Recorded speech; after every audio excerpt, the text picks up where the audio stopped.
Good morning, students. Today I am going to discuss a new topic, that is burns in children. So let us just review the normal anatomy and physiology of the skin. We know that the skin consists of three layers, that is epidermis, dermis, and hypodermis. So epidermis is the outermost layer. Dermis, which is made up of a tough connective tissue, consists of a hair follicles as well as sweat glands, and hypodermis consists of both the fat and the connective tissues. And the normal physiology of the skin is like it helps to control the body temperature, then it also controls the fluid balance, then peripheral circulations, and also synthesis of the vitamin D. So that was about the review of normal anatomy and physiology of the skin. So let us go in detail about the current topic, that is burns in children. So introduction.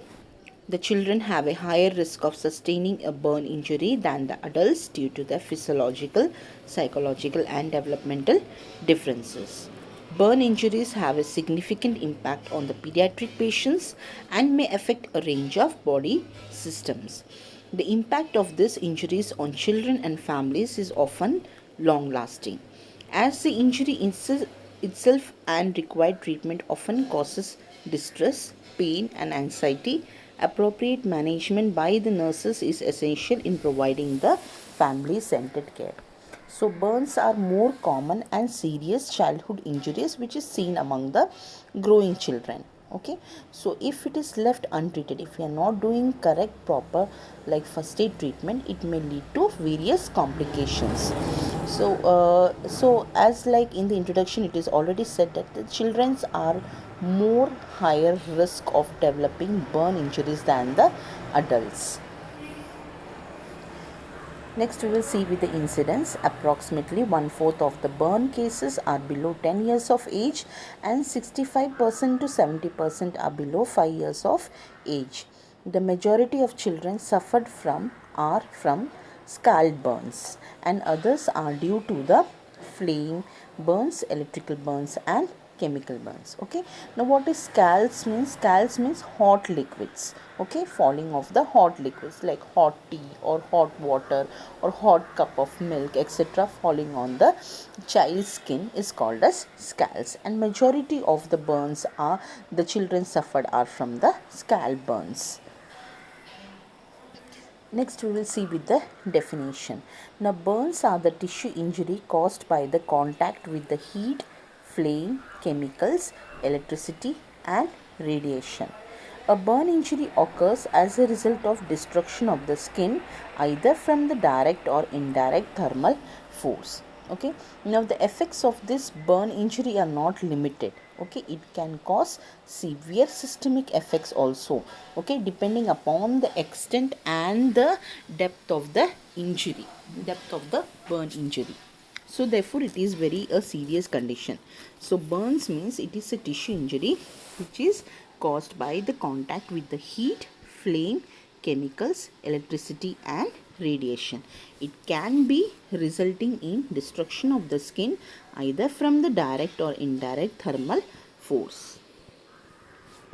Now next we will see with the types of the burns. Okay, now there are mainly different types of burns. We have thermal burns, chemical burns, electrical burns, and radiation burns.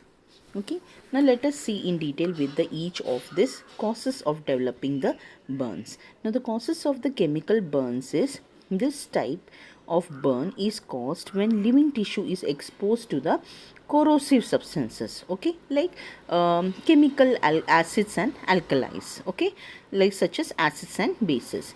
Chemical burns, these burns tend to be deep as the corrosive agent continues to cause coagulative necrosis until completely removed. So when it is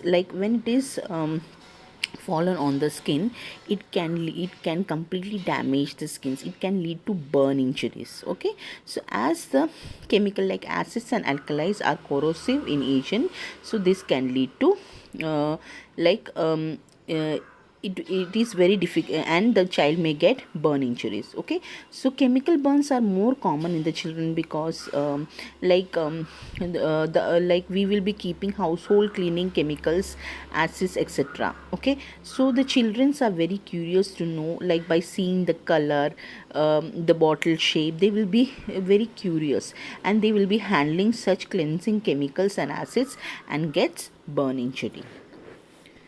Next is electrical burns. Now it occurs with faulty electrical wiring.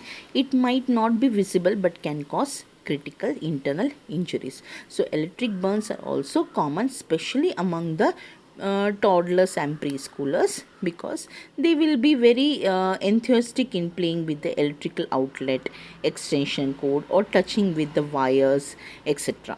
Okay, so therefore they will be developing electrical burns.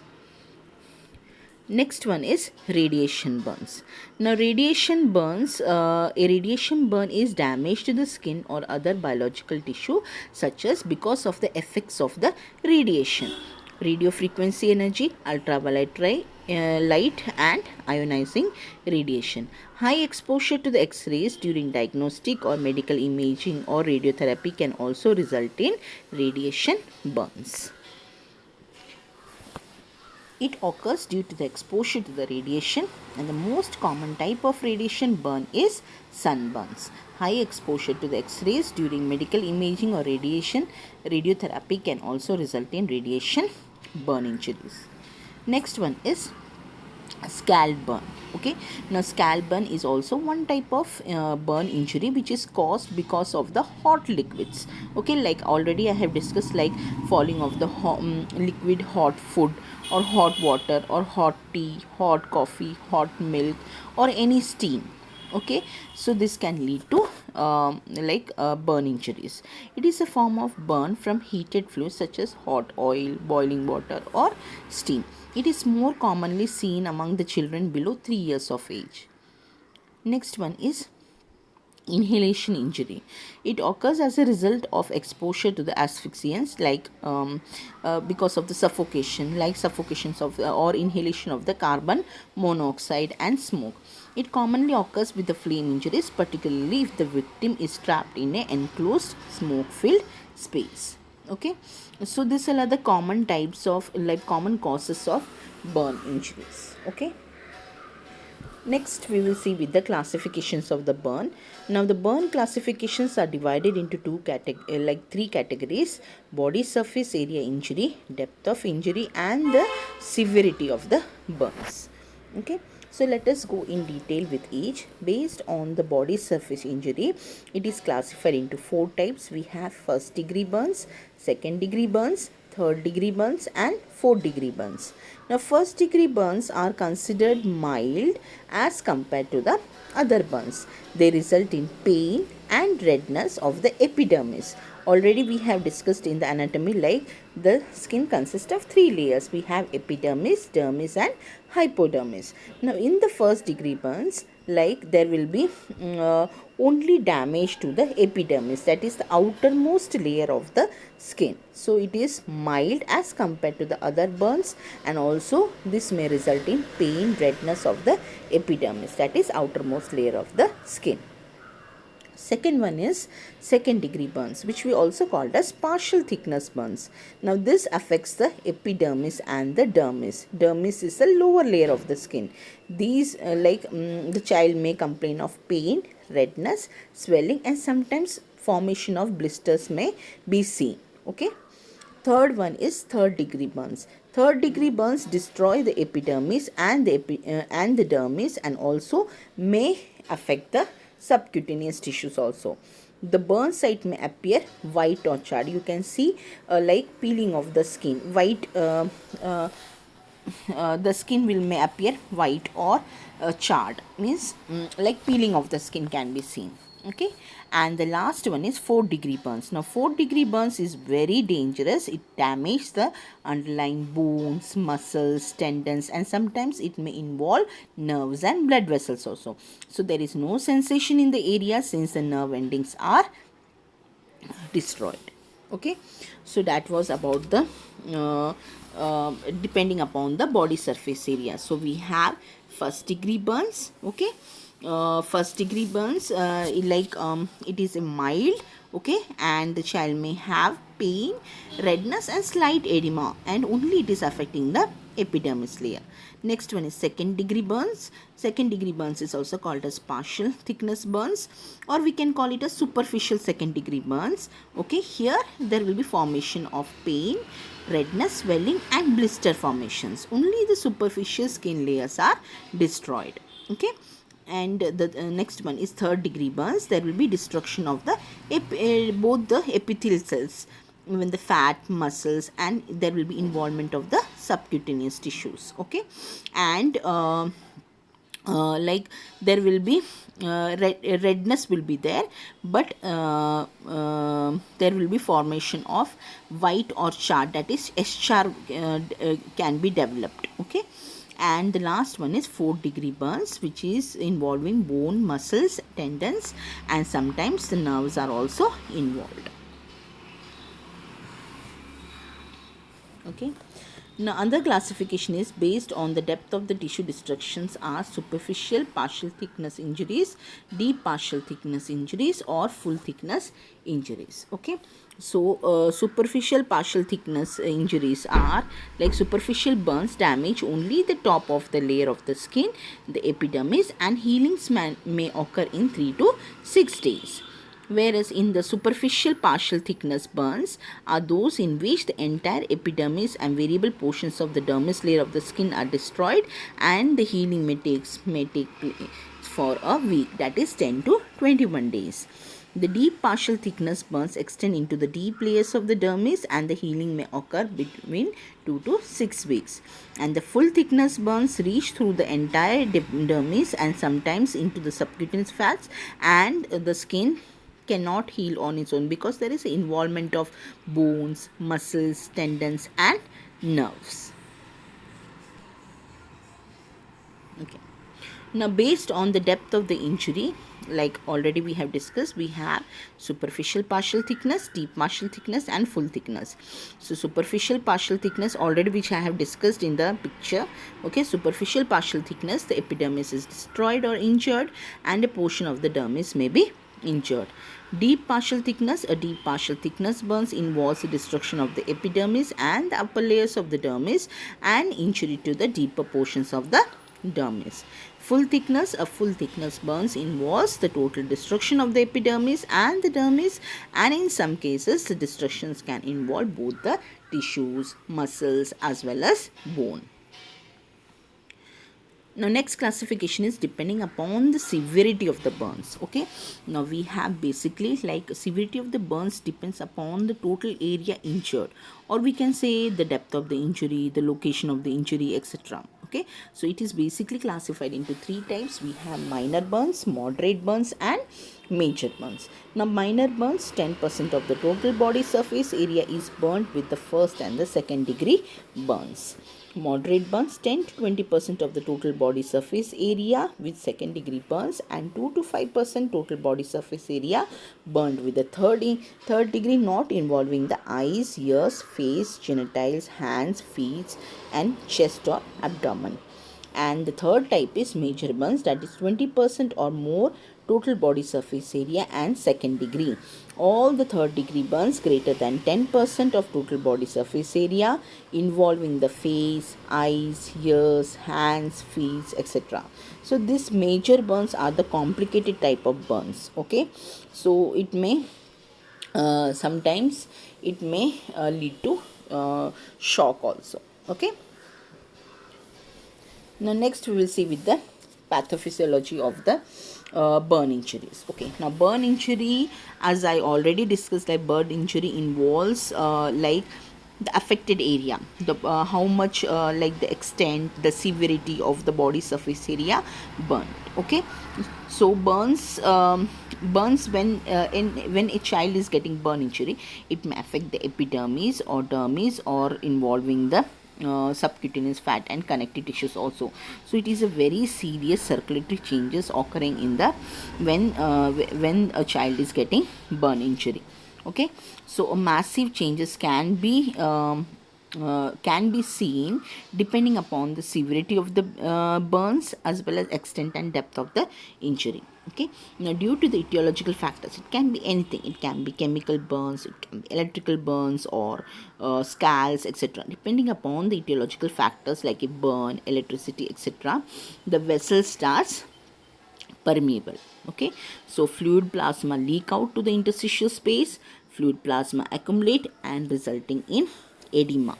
Okay, so there will be formation of edema. So we can see that a serious circulatory changes taking place, that is there is a loss of fluid and fluid shift from the intravascular to the extravascular compartment due to the increased capillary permeability, and therefore edema results. Fluid and blood is lost from the vessels. Okay, so the blood are very concentrated, reduced blood flow to the vital organs like GI tract and kidney then leads to kidney failure, and to compensate the normal function of the cardiac output, ischemic of the brain, kidney and vital organ lead to burn. Okay, so here we can say that in extensive burns the cardiac output falls, excessive cardiac strain can be there, heat energy destroys the cellular elements of the blood leading to damage of the RBC. So higher the depth of the burns, more the cellular damage can be seen. Okay, so that was about the pathophysiology. So just once more I will revise it. Due to the etiological factor like a burn, electricity, etc., the vessel starts permeable, that is it results in serious circulatory changes. So fluid plasma leak out of the interstitial space, fluid plasma accumulate and it results in edema. So what is happening? There is a loss of fluid and fluid shift from the intravascular to the extravascular compartment because of the increased capillary permeability. Okay, and so what will happen? There will be fall in the cardiac output, developing a severe edema. Fluid and blood is lost from the vessels. Okay, so ischemic and necrosis can occur due to the vasoconstriction. The blood are very concentrated, reduced blood flow to the vital organs like GI tract and kidney lead to kidney failure, and to compensate the normal function of the cardiac output, because cardiac output because of the hypovolemic shock there is a fall in the cardiac output, and because of this excessive cardiac strain can be seen. Okay, so to compensate the normal function of the cardiac output, ischemic of brain, kidney and vital organs. Okay, and what will happen? There will be increase in the rise in the white blood cells. Okay, so there will be poor nutritional status can be seen, hypovolemia and reduced cardiac output result in the renal blood flow and reduced glomerular filtration. Okay, so hypovolemic shock is more commonly seen in the burn injuries, and because of this it may lead to reduced glomerular filtrations and decrease renal blood flow and lead to burn. Okay, so extensive burn injury, we can see that all the respiratory complications, cardiac strain, cardiac output, everything, all the metabolic changes occurs due to the burn injuries. Now next we'll see with the estimation of the extent of the burns based on the total body surface area. Okay, so now basically it is divided into three. We have rules of 9, Lund-Browder classifications and palm method. Okay, now the first one is rule of 9. Now this is the easiest way to calculate the extent of the burn, that is the rule of the hand. Okay, or we call it as rule of 9. Okay, now the rule of 9 assesses the percentage of the burn and is used to help guide treatment decisions including the fluid resuscitation, and become part of the guidelines to determine the transfer to the burn unit. So depending on this we can deliver the amount of the fluid requirement to the body which is already lost due to the burn injuries. Okay, the second one is Lund-Browder method. Okay, now Lund-Browder method, it is the most accurate and estimation of the extent of the body burn surface area, which is using Lund-Browder chart, which gives the exact percentage about the different age groups in different parts of the body. Now this method of estimating the extent of burns allows the varying portion of the body surface area in persons of different ages. Now it is used instead of the rule of 9 for children in whom the head occiput occupies a larger area and the lower limbs a smaller area than in adults. Okay.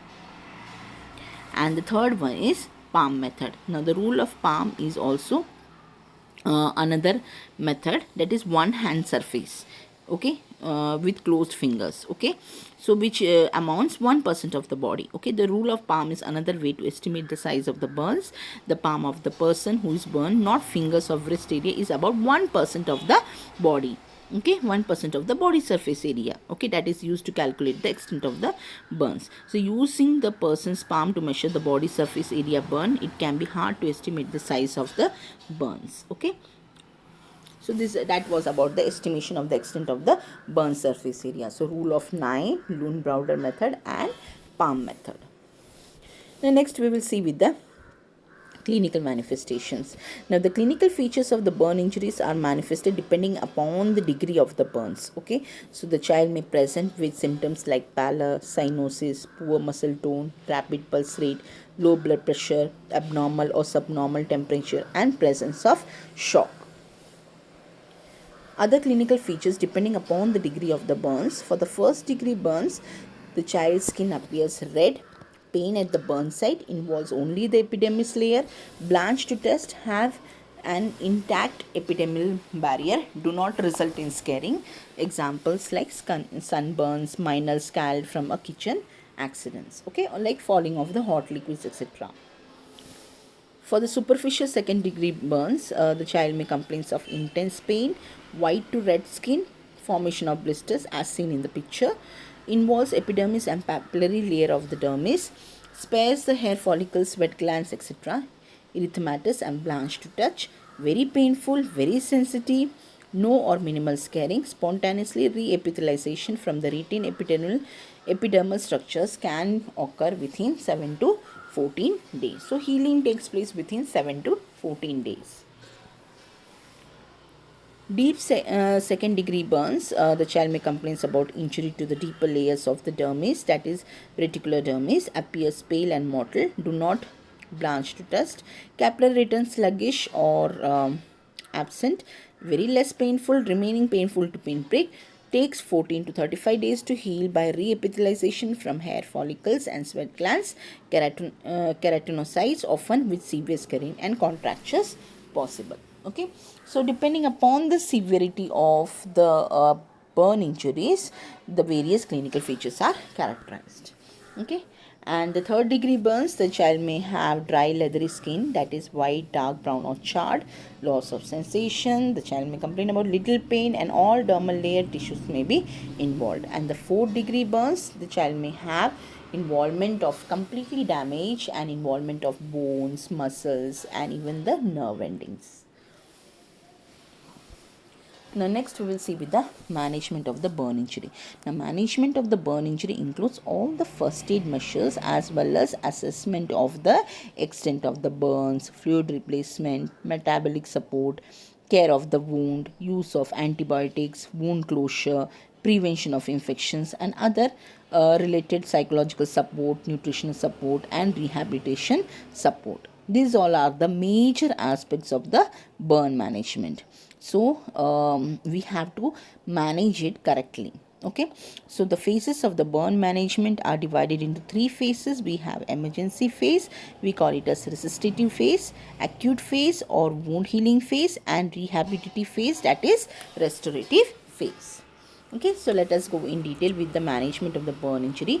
The phases of the management, that is the first one, that is the emergent phase or emergency phase. Okay, now this begins at the time of the injury and ends with the restoration of the capillary permeability, usually at 48 to 72 hours after the injury. The primary goal is to prevent the hypovolemic shock. That is the first thing, that is the most important nurse's responsibility, is we need to prevent the burn injury. Okay, we need to immediate remove the heat surface. The primary goal is we need to prevent the child from getting into a hypovolemic shock and preserve vital organ functioning. So this includes pre-hospital care as well as emergency room care. In the acute phase, it begins when the child is hemodynamically stable, capillary permeability is restored, and diuresis has begun. So usually begins 48 to 72 hours after the time of the burn injury.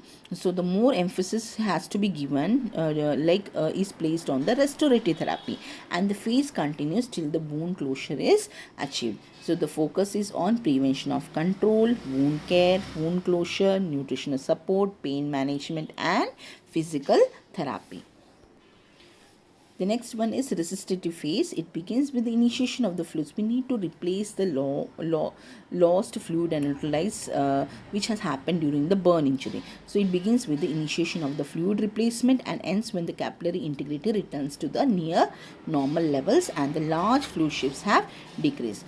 So the amount of the fluid administered is based on the child's weight as well as the extent of the burn injury which has been taken place. Okay, so most fluid replacement formulas are calculated from the time of the injury and not from the time of the arrival at the hospital. The goal is to prevent shock by maintaining adequate circulating blood volume and maintaining the vital organ function. So you can start with fluid replacement, okay, immediately to maintain the resistive phase. Next one is rehabilitative phase. This is the final phase of the burn care. It overlaps the acute care phase and goes well beyond hospitalization. The goals of this phase are designed so that the client can gain independence and also achieve maximum functions. Okay, so these are the various phases of the management of the burn injury. We have emergency phase, okay, next we have acute phase, resistive phase, and rehabilitative phase. The next is diagnosis. We need to collect a detailed history and physical examination, which is a very most important and the first step. The nurse will evaluate the type, duration, and timing of the burn location, as well as the severity and associated dehydration, disfigurement, as well as infection. Other lab tests like routine blood test includes complete blood count, platelet count, clotting studies, liver function studies, electrolyte, serum monitoring of the serum electrolytes, blood urea nitrogen, glucose, and creatinine levels has to be monitored regularly. Urine analysis can also be done to reveal any presence of microglobinuria and hemoglobinuria. Apart from this, chest X-rays and arterial blood gas levels allows evaluation of the alveolar function. So these all are the few diagnostic tests to evaluate the child who have affected with the burn injury. Next is fluid management. As I told you, fluid management is very much important. Okay, we need to prevent the child from getting into a hypovolemic shock. So fluid management, burn injuries greater than 10% of total body surface area and including the dermis result in circulatory compromise secondary to the fluid loss, which is occurring due to the damaged tissues resulting in vasodilation as well as increased capillary permeability and fluid shift. So this can result in hypovolemic leading to the burn shock. Therefore, it is very much important that adequate fluid is administered to the patient in combination with ongoing circulatory as well as fluid balance assessment. So a strict fluid balance must be maintained at all the times, including all the intake as well as the output. Okay, we need to monitor the strict intake and output chart. Okay, so intake means both the intravenous and oral, and strict measurement of our output means like the urine output. If the child is wearing nappies, we need to regularly weigh the nappy weight. Okay, fluid resuscitation is required in patients who have burns more than 10 to 15% of the total body surface area. Next is nursing management. So nursing management involves certain steps like nursing assessment, nursing diagnosis, and nursing interventions. Okay, so nursing assessment, aseptic management of the burn wounds, monitoring the vital signs frequently, checking the peripheral pulses on the burned extremities hourly using Doppler as needed, monitor the fluid intake, especially the IV fluids, as well as the output, that is the urinary catheter, and measure it hourly. So strict intake and output has to be monitored hourly basis. Obtain history, assess the body temperature, body weight, history of pre-burn weight, any allergies, tetanus immunization, past medical surgical problems, current illness, and use of medications.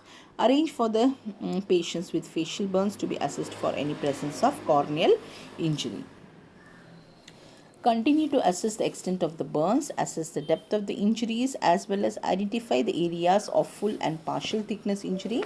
Assess the child's neurological status, consciousness, psychological status, pain, anxiety levels, as well as behavior.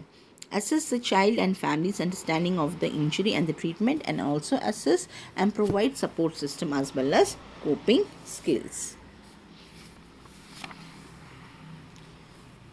So, few of the nursing diagnoses listed for the burn injuries include impaired gas exchange related to the carbon monoxide poisoning, smoke inhalation and upper airway obstruction, ineffective airway clearance related to the edema and effects of smoke inhalation, fluid volume deficit related to the increased capillary permeability and evaporative losses from burn wound, hypothermia related to the loss of skin microcirculation and open wounds, pain related to the tissue and nerve injury, and anxiety related to the fear and the emotional impact of the burn injury.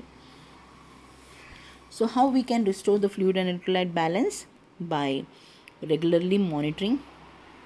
Like we need to, as I told you, like fluid replacement is very much important on the basis of the total body surface area burnt as well as the child's weight. Okay, so there are so many formulas, like we have Parkland formula to calculate the fluid replacement. Okay, the Parkland formula is the most commonly used for the pediatric children to determine the fluid needed for the resuscitation of the burns, which is greater than 15 to 20% of the total body surface area. Okay, so restoring the fluid and electrolyte balance by monitoring the vital signs and urine output hourly, monitoring the central venous pressure, pulmonary artery pressure and cardiac output, note and report any signs of hypovolemia or fluid overload, maintain the IV lines and regular fluids at appropriate rates as prescribed, document the intake, output and daily weight, elevate the head of the bed and burn extremities, monitor the serum electrolyte levels like sodium, potassium, calcium, phosphorus, bicarbonate, recognize the developing electrolyte imbalances, notify the physician immediately of the decreased urine output, blood pressure, central venous, pulmonary artery and increased pulse rate. Next is promoting the skin integrity, which is very much important. Assess the wound status, support the child during distressing and painful wound care, assess the burn for size, color, order, etc. Assist, instruct, support and encourage child and family to take part in dressing changes and wound care, and early on assess strengths of child and family in preparing for discharge and home care. Okay, so that was about the burn injury. So basically we can say that all the first aid measures is very much important, and it has to be carried out in preventing the burn injuries, like immediate removal from the heat sources, avoiding pouring of water over the burn surface. Initial assessment has to be done to determine the priority of the case to protect the children from developing into complications. Then fluid replacement is also very much important. So depending upon the depending upon the total body surface area, we can use Parkland formula to replace the fluids. The nutritional support, wound management, rehabilitations and prevention of complication is very much important, okay, in preventing the child in going into a hypovolemic shock. So that was about the today's topic, that is burns in children. Thank you, students.